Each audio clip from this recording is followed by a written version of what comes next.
Buenas noches. Desde el viernes hasta ayer hubo 30 horas de audiencias públicas por las tarifas de gas y una sola persona estuvo durante las 30 horas sentada o hablando en esas audiencias que se hicieron para definir las nuevas tarifas de gas. Esa persona fue el ministro de Energía, Juan José Aranguren, que ya está en el estudio. Con él vamos a hablar de sus impresiones sobre las audiencias públicas, también de cómo van a ser las tarifas futuras y de qué va a pasar con las tarifas que no se han pagado en los últimos meses, porque de hecho las tarifas de gas hace 3 o 4 meses, esto se lo voy a preguntar bien al ministro, pero hace 3 o 4 meses que no estamos pagando gas en la Argentina. Hay otro tema, que es el tema de esta justicia por mano propia, de gente que es asaltada, toma un revólver y mata al delincuente. Hubo, no de este caso, pero sí hubo en el fin de semana otro crimen en la provincia de Buenos Aires de una mujer que fue asaltada en Merlo. De estos temas vamos a hablar con el ministro de Justicia, Germán Garabano, que ya está también en el estudio. Y vamos a hacer un análisis sobre la política argentina, como está hoy, con Beatriz Arlo al final. Todo esto después de los auspicios.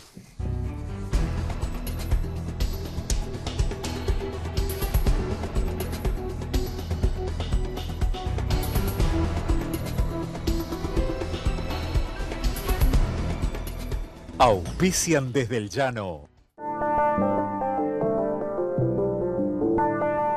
Auspicia este programa Banco Provincia. A simple vista, en el mercado inmobiliario todo parece igual. Sin embargo, alguien se destaca del resto. Adrián Mercado, primera y única empresa inmobiliaria del país con normas ISO 9001 en todas sus divisiones. Adrián Mercado, calidad certificada internacionalmente. Caja y Cerrá, estaciona en la red de nuestros garajes asociados.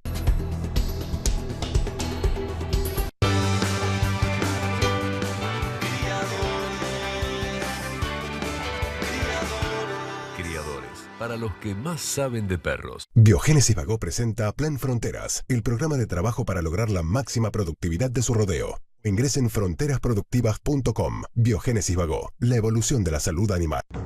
Auspicia Cámara de Diputados de la Provincia de Buenos Aires. IRSA, líderes en real estate. En Tucumán, anímate a sentir la magia de la naturaleza. Somos tu destino. Gobierno de la provincia de Tucumán. En Monsanto ayudamos al campo a producir más alimentos cuidando los recursos naturales. Entrá a Descubrir Monsanto y sé parte de la conversación.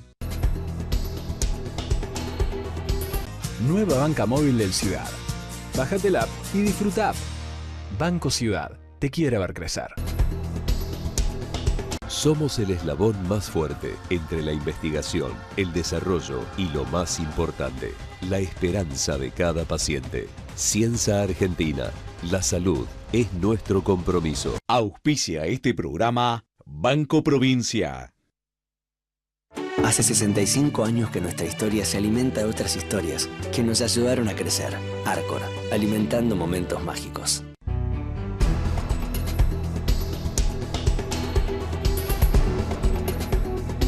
Bien, el ministro de Energía, Juan José Aranguren. Ministro, durante 30 horas estuvo escuchando ahí todo lo que se decía en las audiencias públicas. ¿Qué es lo que le quedó? Es decir, ¿usted sacó algo que le haya sido útil de esas audiencias? Bueno, escuchamos diversas posiciones de ciudadanos, de los defensores del pueblo, de las asociaciones de consumidores, empresas, tanto prestadoras de servicios de transporte y distribución como productoras, y también de políticos y de ciudadanos comunes. Algunas cosas las habíamos escuchado antes porque tuvimos reuniones previamente con distintos interesados en el tema. Siempre se saca algo en limpio. En principio ahora estamos justamente haciendo un resumen de todo lo discutido, de todo lo escuchado, para ver qué cosas tenemos que tener en cuenta o queremos tener en cuenta en el cuadro definitivo que vamos a aprobar en las próximas semanas. Si usted tuviera que sacar porcentajes, digamos, ¿qué porcentaje hubo de posiciones auténticas, de reclamos que usted considera que, más allá de si se puede dar o no, son reclamos auténticos, y qué porcentaje hubo de reclamos políticos, es decir, que corresponden a una ideología? Es como Pareto, ¿no? El 20% creo que son reclamos genuinos, importantes, el 80% era más una posición ideológica o un posicionamiento político porque responde a a una creencia política. O sea, hay un 20% genuino, insisto, las asociaciones de consumidores, las pymes, los defensores del pueblo y algún ciudadano común de a pie que manifestaron una posición que es digna de ser tenida en cuenta. Usted ayer anunció algunos cambios para las pymes y para, creo, los clubes de barrio, ¿no? Lo que dijimos es que, bueno, como la Corte Suprema había solamente laudado o tomado una decisión respecto de residencial, también hay una cuestión de coherencia, de homogeneidad en lo que son las tarifas de residencial con comercial, con el gas natural comprimido, que no habían sido tocados en realidad por la decisión de la Corte, y en ese aspecto algún tipo de evaluación y decisión distinta a la que hemos tomado seguramente en los próximos días vamos a comunicar. ¿Eso tiene que ver, lo que comunicaron ayer, con una conclusión que usted sacó de las audiencias o ya lo venía elaborando? Tuvimos previamente las audiencias, reuniones, nos han pedido audiencia las cámaras de gas natural comprimido, las pymes, también hicieron su presentación haciendo algún tipo de manifestación o de propuesta, y estamos evaluando tanto previamente como algunas consideraciones que se hicieron durante la audiencia para justamente aplicarlas en los nuevos cuadros tarifarios que tendrán su vigencia a partir de los primeros días de octubre. Eso le iba a decir. ¿Tiene definido ya más o menos los porcentajes de aumento? En el caso específico del residencial, no creemos, por lo que se escuchó, que sean muy distintos de los que presentamos como propuesta del gobierno, que estamos hablando de un aumento promedio del orden del 200-205%, que es lo que presentamos. En el caso de comercial y GNC lo estamos evaluando justamente en función de lo que escuchamos en la audiencia y de las reuniones previas que habíamos tenido con las cámaras del sector. ¿Y esto va a regir a partir de...? De los primeros días de octubre. Ahora tenemos que, conforme a lo que... Es decir, que a fines de octubre ya se paga. Bueno, se paga normalmente, las mediciones se toman cada 2 meses, o sea, las mediciones en las casas de cada uno, y a medida que se va produciendo el proceso de medición se va pagando. Si uno recibe una factura en el mes de noviembre, va a tener un mes con la tarifa vieja y otro mes con la tarifa nueva. Por lo tanto, el proceso se inicia a partir de los primeros días de octubre, una vez que está el nuevo cuadro tarifario. Hablando de tarifa vieja, ¿hace cuánto que no estamos pagando Bueno, gas? eso depende de cada persona, cuando tomó la decisión de no hacerlo. Nosotros en función pero de hubo un momento en el que el gobierno pidió a la hubo algún tipo de comentario hasta esperar que la Corte Suprema de Justicia tomara una decisión en donde a lo mejor era más conveniente esperar. Yo en mi casa dejé de recibir. Es cierto, hubo a partir de a mediados de junio se le pidió a las empresas prestadoras del servicio que no emitían la factura tener claridad respecto de lo que iba a decidir la Corte Suprema. Ya igual el Energas tomó una decisión a partir de que creo que fue el día 18 de agosto que la Corte falló. El Energas comunicó ya que aquello que no se había pagado y se refacturara con la tarifa vieja se iba a poder pagar en 4 cuotas, a los efectos de que no caiga todo en un mismo mes o en una misma facturación. Ahora, de todos modos, eso tampoco está llegando ahora. Ahora empieza a llegar justamente con esta clarificación. ¿Hubo alguna posición en la audiencia que a usted lo sorprendiera o que le indicara algo nuevo? Hay algo nuevo, lo veníamos discutiendo, tiene que ver con los programas de ahorro, que cuando uno tiene un ahorro en un año porque tiene la ventaja de tener un año cálido y entonces ahorra respecto del año anterior, al año siguiente eso se puede de alguna manera dar vuelta. Entonces es muy probable que en el futuro los esquemas de ahorro lo hagamos a partir de un año que se tome como base, y cualquier nivel de ahorro se tome a partir de un consumo fijo en un año, a los efectos de que uno pueda estar mejorando y no que esté sujeto a una eventualidad como puede ser la temperatura. Está otro tema que se ha discutido mucho, que muchas ciudades del interior de la provincia de Buenos Aires tienen una situación térmica que a veces se asemeja al sur del país, porque tienen algún tipo de locación cercana a la costa que lo hacen ser ciudades frías como Mar del Plata o el municipio de la costa, y esas son las cosas que normalmente, si bien algún tipo de discusión habíamos tenido, se reforzó durante la audiencia, pero en la mayoría de los casos son cuestiones que ya habíamos empezado a discutir con aquellos que son los más afectados. Vistas las cosas ahora en perspectiva, ¿no? ¿No cree que las audiencias debieron hacerse en febrero? Bueno, primero no podíamos hacerlo en febrero porque no teníamos toda la información disponible respecto a lo que se necesita para una audiencia pública. Hay que tener en cuenta que en los primeros meses del año todavía estábamos recibiendo una administración que no habíamos tenido el inventario de esa administración, y de hecho muchos meses después nos seguimos sorprendiendo con cosas nuevas. Por lo tanto, lo mismo aplica al sector tanto de electricidad como el caso del gas natural. Y por otra parte, no es cuestión de que nosotros no hicimos las audiencias porque queríamos tirarnos a la pileta una oportunidad de que si pasaba, pasaba. Estábamos convencidos de que no era necesario, para al menos lo que es el precio de gas en Boca de Pozo, la necesidad de una audiencia pública. La Corte terminó de alguna manera interpretando, y a partir de una decisión de la Corte, nosotros, como no podía ser de otra manera, obedecimos debido a la división de poderes que existe, lo que decidió la Corte. Pero cuando lo hicimos y dictamos la resolución 28 y 31 en los últimos días de marzo para aplicar a partir del 1 de abril, lo hicimos sabiendo o interpretando de que no era necesaria una audiencia pública. Ahora, de todos modos, la impresión es que a partir de la resolución de la Corte el tema se ordenó un poco, ¿no? Sí, la Corte dijo algo muy claro. Primero, clarificó lo que dice la ley 24076 de gas natural, que indica que el precio de gas en Boca del Pozo lo define el mercado, es decir, la interacción en la oferta y la demanda. Y dijo también que el Estado Nacional, la Administración, está en condiciones de fijar cuál es ese precio, debido a la ley de emergencia pública, que fue la que provocó que interviniera el Estado Nacional, pero dijo, como lo está fijando, previo a su fijación tiene que someter la audiencia pública, hasta tanto el mercado funcione. Y esto es lo que quisimos hacer. Lo que hemos mostrado durante la posición que presenté yo el día viernes pasado fue una evolución de precios en los próximos 3 años hasta llegar a lo que creemos puede ser el valor de mercado en ese momento, que el tiempo dirá si ese es el valor de mercado. Si ese fuera el valor de mercado, a partir de ese momento la interacción entre oferta y demanda es la que va a generar ese precio, y por lo tanto no va a ser necesario audiencia pública. Ahora, habló de 3 años, ministro. Durante 3 años el Estado va a seguir pagando, el gobierno va a seguir pagando subsidios. ¿Cuánto significa por año en dinero esos subsidios? Nosotros vamos a estar disminuyendo en los próximos años ese subsidio. Nosotros recibimos una administración que en el sector energético el año 2015 tuvo un déficit equivalente a 3.2% del PBI, que son aproximadamente 15.000 millones de dólares, de los cuales aproximadamente unos 8.500 millones correspondían a electricidad y 6.500 a gas. Nosotros vamos a ir reduciendo ese subsidio, dejando exclusivamente el subsidio correspondiente, y esto es muy importante repetirlo, a lo que es la tarifa social. Nosotros no existía antes en el sector de gas natural una tarifa social. ¿Cuántas personas hay en el tarifa? Hoy tenemos en el país 8.100.000 hogares que tienen acceso a la red de gas natural, de un total de 13,5 millones. Es decir, que hay un 40% de los argentinos que no tienen conexión de gas natural.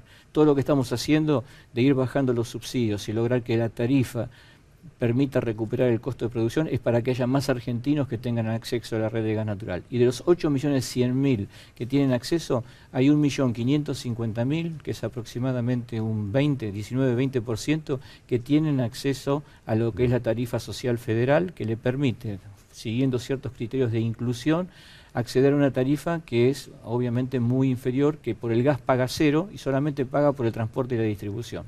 ¿La tarifa social podría modificarse también? Lo que también fue una cuestión que se discutió con los defensores del pueblo es tener mecanismos de acceso a la tarifa social que sean mucho más expeditivos de los que tenemos hoy, que no tenga que haber colas o estar de alguna manera la gente teniendo que discutir acceder a tarifa social de gas, de electricidad, de agua y de transporte por distintos procedimientos administrativos y no unificarlo. Y también podemos llegar a discutir los criterios de exclusión de la tarifa social. Hay uno que es muy meneado, que tiene que ver con la propiedad de un automóvil que tenga más de 15 años de antigüedad. A lo mejor eso se reduce a 10 años de antigüedad porque parecía muy excesivo. O sea, todos esos criterios los discutimos dentro con Jefatura de Gabinete y con el Ministerio de Desarrollo Social. Una última pregunta, ministro. ¿Cómo la electricidad va a tener, las tarifas de electricidad van a tener audiencias públicas también? Nosotros en estos días estamos sacando una resolución para convocar audiencia pública para lo que es transporte y distribución de electricidad, distribución de electricidad el día 28 de octubre, que esto es en el ejido de Capital y Gran Buenos Aires, es decir, las dos licenciatarias Edenor y Edesur. Y después, en los últimos días del año, primero va a ser primeros días del año próximo para todo lo que es el transporte a nivel país, y donde el mismo mecanismo de audiencia pública va a aplicar. Le agradezco mucho, ministro. Buenas noches. auspicios y después el ministro de Justicia, Germán Garabano.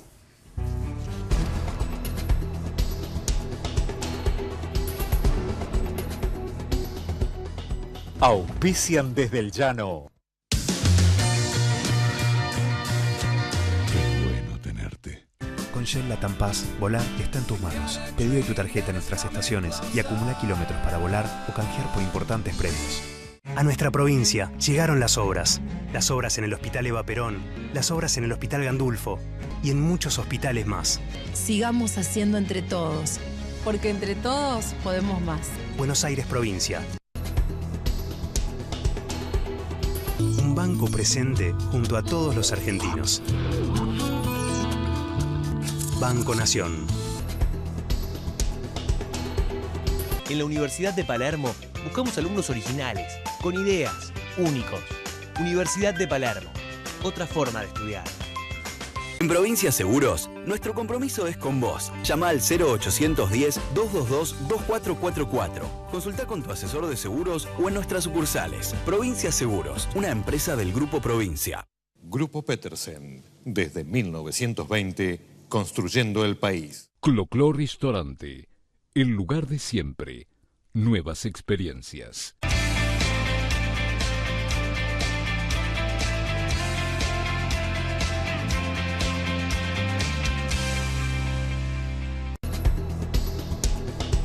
Bagó, ética al servicio de la salud.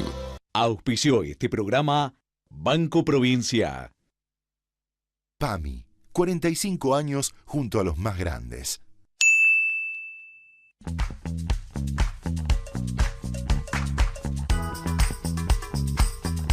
Cuando compras un Fiat 0 kilómetro, colaborás con organizaciones que necesitan de nuestra ayuda. Un Fiat, una ayuda.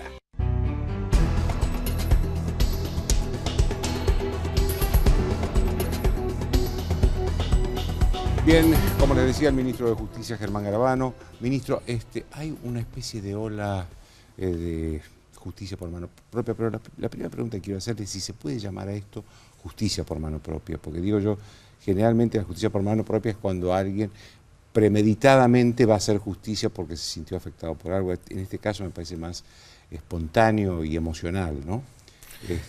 Sí, yo creo que es muy triste ver esta situación a la que hemos llegado. Es un tema de mucha preocupación.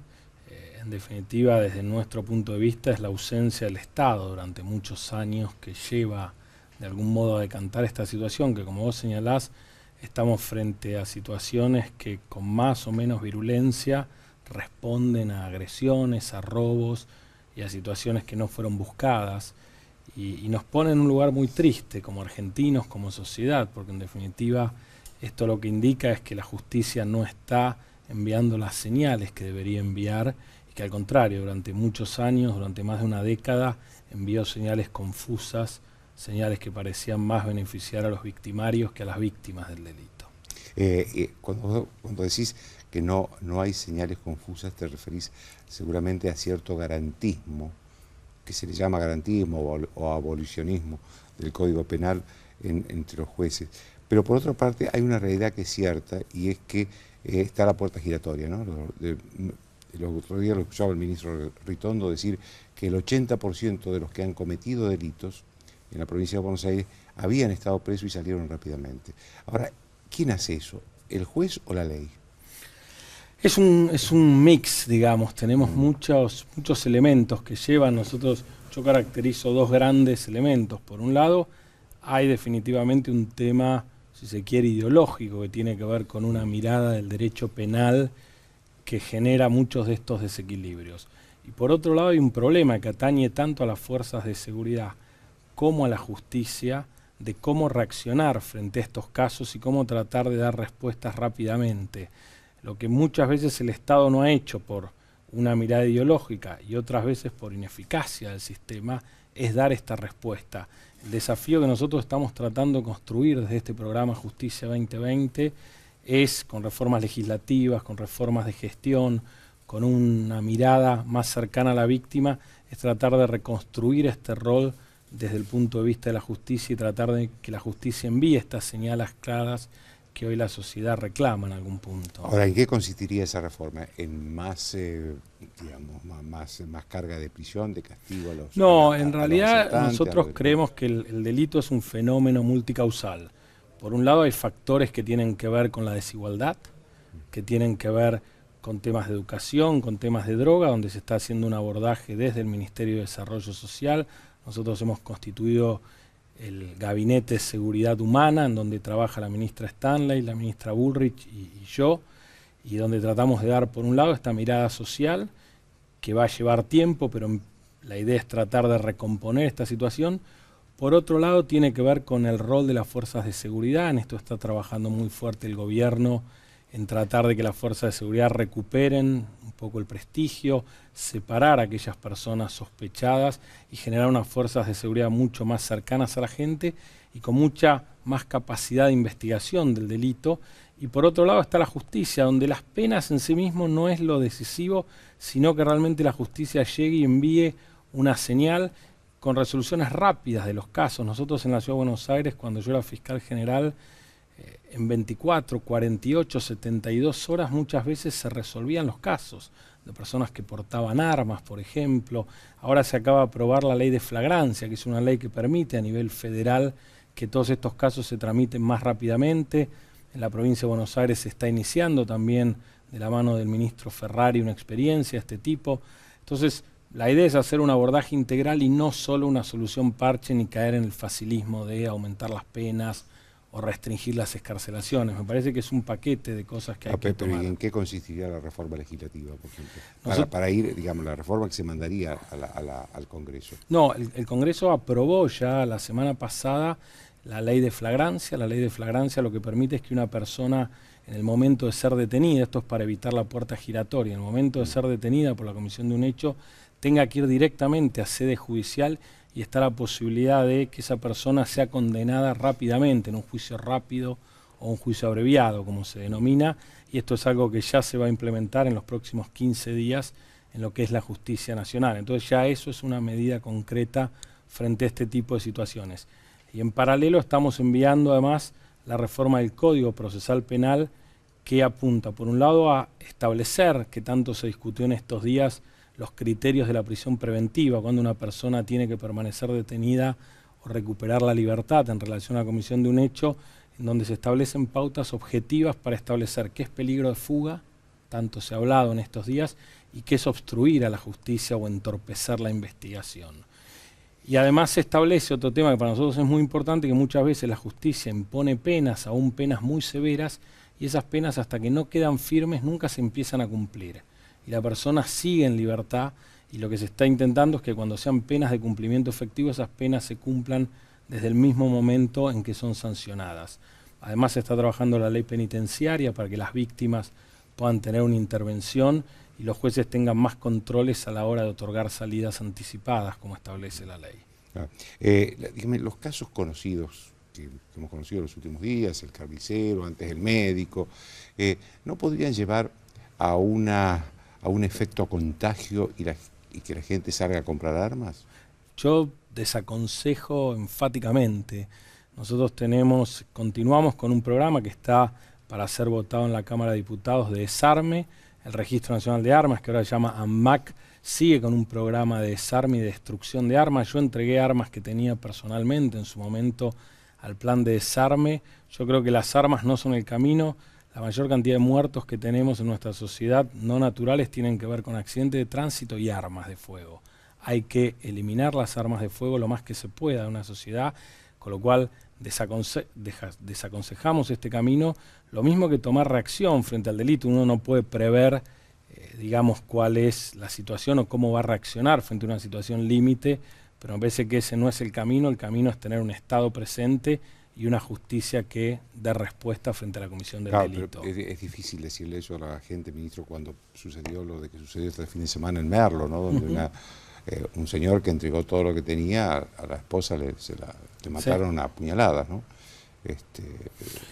La verdad que sí, es muy triste y es una situación de la que todos de algún modo somos víctimas, y son muchos años donde el Estado estuvo ausente, ignoró, dijo que en realidad la inseguridad era una sensación y no se hizo ninguna medida realmente para poder corregir esta situación. Y junto con esto teníamos una mirada de un sector de la justicia que, como bien vos señalabas al principio, daba resoluciones muy alejadas de lo que sería un criterio de justicia. ¿Y qué se va a hacer con esos jueces, común de la sociedad? Bueno, ahí porque tenemos por un lado... Ideología, ya es, yo es creo que por un lado el Consejo de la Magistratura tendrá que disponer en los casos concretos, pero por otro lado me parece que varias de estas correcciones que se están haciendo a nivel normativo y a nivel de gestión debieran empezar a corregir esta situación. No son problemas de los que vayamos a salir de un día para el otro de ninguna manera. Estos fueron muchos años de una ausencia de política criminal, de una ausencia de preparación del Estado para hacer frente a este fenómeno. Nos va a llevar varios años corregir esta situación. Bajo tu ministerio está el sistema de guardiacárceles, ¿no? Nosotros tenemos las cárceles, el Servicio Penitenciario Federal, las cárceles federales. Hay muchas versiones sobre también cierta corrupción, ¿no? Junto con la Policía Federal, las policías provinciales, en fin, esa versión corre a todas las fuerzas de seguridad. ¿Es cierto eso que hay en los guardiacárceles? Nosotros, ha habido casos, de hecho el propio Ministerio de Justicia no ha trascendido, pero ha tomado intervención en varios casos y ha facilitado el accionar de la justicia. Por otro lado, como en todas las fuerzas de seguridad, hay gente muy honesta. Nosotros hemos pasado y estamos pasando una transición muy difícil con el Servicio Penitenciario Federal. El Servicio Penitenciario Federal administra las cárceles de Ezeiza, Marcos Paz y varias cárceles en todo el país, que es donde hoy tenemos a los detenidos más peligrosos en términos de narcotráfico. Tenemos a las personas hoy, los detenidos más conocidos que tiene el país. Ricardo Jaime. Y la verdad es que no hemos tenido, hasta el momento, por un trabajo muy profesional y muy serio, y de estar muy encima, inconvenientes con estas situaciones. Así que nosotros estamos muy encima tratando de evitar hechos de corrupción y además estamos impulsando una reforma muy profunda del Servicio Penitenciario Federal. Hemos hecho ya varias mesas, hemos trabajado con expertos nacionales e internacionales y la idea es llegar al año que viene con una propuesta de reforma de todo lo que es el sistema penitenciario de mucha envergadura.